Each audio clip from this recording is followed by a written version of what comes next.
Hey everybody, welcome to Breakfast All Day. Matt, Christy, Alonso. It's a new week of movies, led off by the big hulking thing at Amazon Prime, and I don't mean Chris Pratt, I mean the Tomorrow War, which drops globally today, July 2nd. Christy's going to tell us all about it. I want to mention first real fast. I know you guys are probably seeing Black Widow reviews out there. We're going to do Black Widow next week. Yes. We're going to do No Sudden Move next week, the new Steven Soderbergh. Should we do America the Motion Picture next week, or is it too old by then? I've seen it. I don't even know what that is. It's a super raunchy animated take on American history from the people who created Archer and C-Lab. Channing Tatum is George Washington. Yeah, it sounds interesting, doesn't it? It's like Channing Tatum, Jason Mantzoukas, Andy Samberg, Olivia Munn. It's an incredibly raunchy version of like the founding of America. This is literally the first time hearing of this movie, so whoever's promoting it is not doing their job.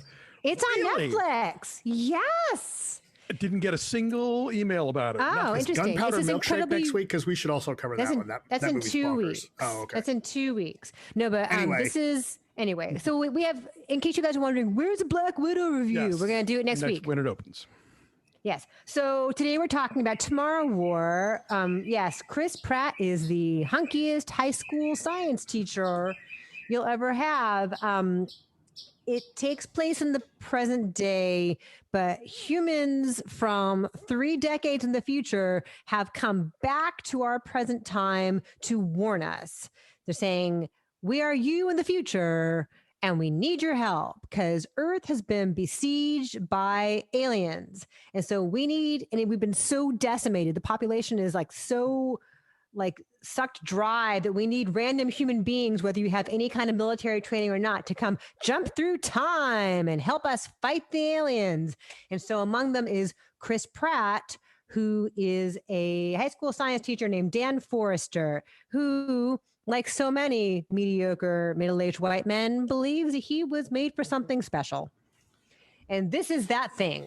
He's going to go and fight the aliens and save humanity. He's got a wife played by Betty Gilpin, who does not get to do a whole lot besides stay home and be worried.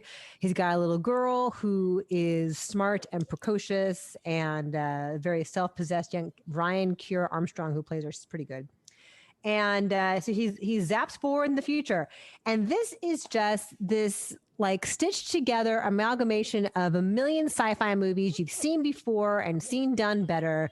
You've got the alien invasion. You've got this ragtag team of misfits coming together to try to fight them.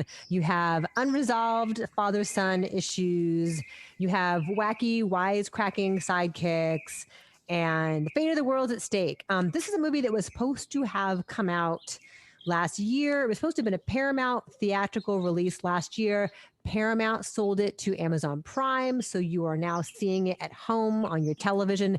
But I can't imagine this would have been a whole lot better in a theater. I mean, the effects look like crap. The creatures look really cheesy. There's a jumpiness to the way that they move and also just to the way the movie is edited in general. It is 2 hours and 20 minutes long, and Chris Pratt is just not made for this. Bland suburban dad is not Chris Pratt's strong suit.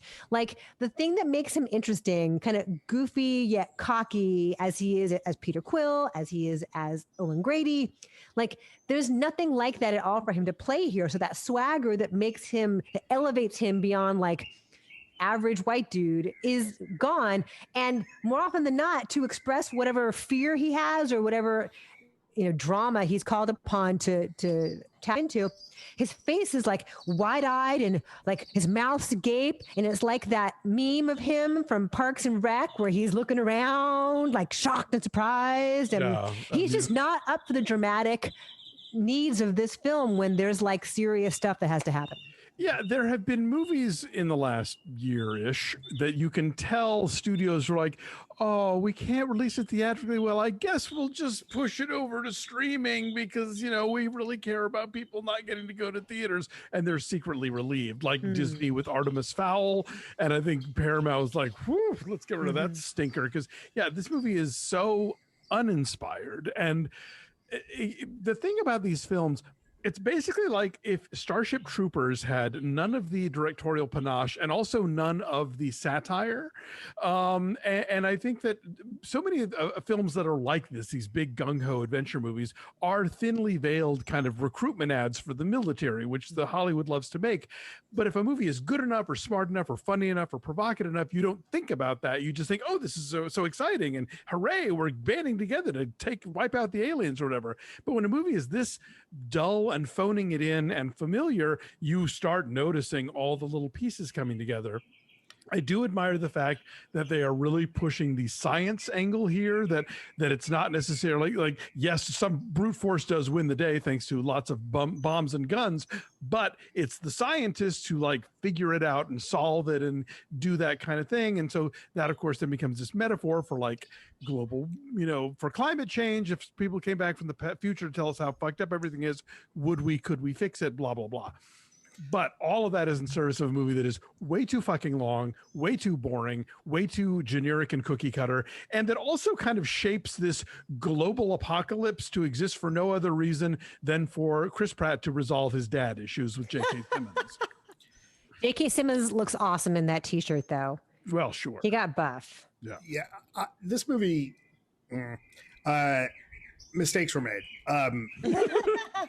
That's the best I could say. It's like 2 or 3 different movies all nailed together in a really bad way. Like more. There's elements of, what was the movie where the aliens invade Los Angeles and Battle Los Angeles? Battle Los Angeles, and then some of that B movie Skyline that came out a few years ago. Frank Grillo's in the sequel. And then it starts to, well, I won't ruin what the third one is but once it starts happening, you're like, oh.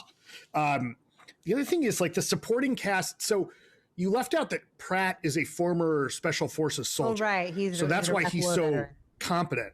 Yeah. And the movie there's the potential to be this really good movie about a father realizing that his best role is as a father, as opposed to like, I got to do something special and glorious, as well as what is ultimately very much and a somewhat ham-fisted climate change story. This is also struggles with, you've got this supporting cast, the great, who I love, Sam Richardson, absolutely love him, and Marion Lynn Roscoe, and like they come in as some of the other would-be soldiers from a completely different movie. Right. Like the wisecracking sidekicks. Right. Like it's almost, it's, I think it's shot fine. I think the sound design is pretty solid. Like the creatures definitely sound scary. They sound like Predator. They're making that like staccato kind of. Yeah. It's some cross between, maybe the things you see in Pitch Black and, the aliens from Alien, and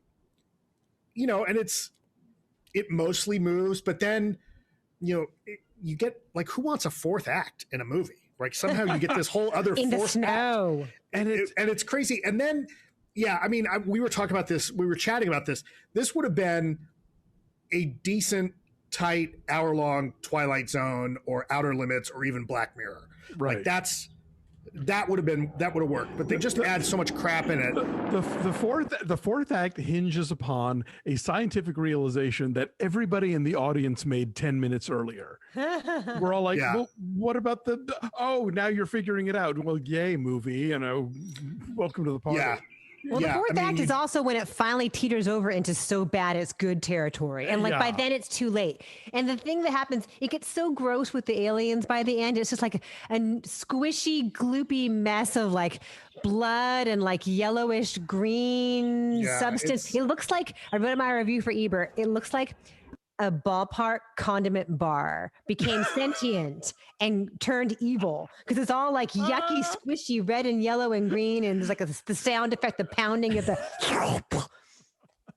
It's Pretty gross. That's a good one. We didn't mention Yvonne Strahvski. Yes. The brilliant colonel who is a mastermind of their military fight here. And I would say that she emerges the most unscathed. She is saddled with all kinds of like jargony, expository dialogue, and she delivers it in a pretty understated way. And no, she's great on Handmaid's Tale, and I think she's probably comes out of this with the most dignity intact. The other thing that really bothered me, I mean, amongst the many things that bothered me, was there's a point at which they make such a big deal about these aliens being so lethal, and so the couple of times we get hand-to-hand combat, it's a little like, really? That's what we're doing? We're like, they do oversell, like you see these traumatized people coming back with like limbs missing and like nightmares, everything. We think, whoa, okay. No, I mean like, oh, I'm gonna punch that alien. Yeah. Like there's a shocking amount of alien punching for a movie where these things are basically spikes and teeth. Yeah.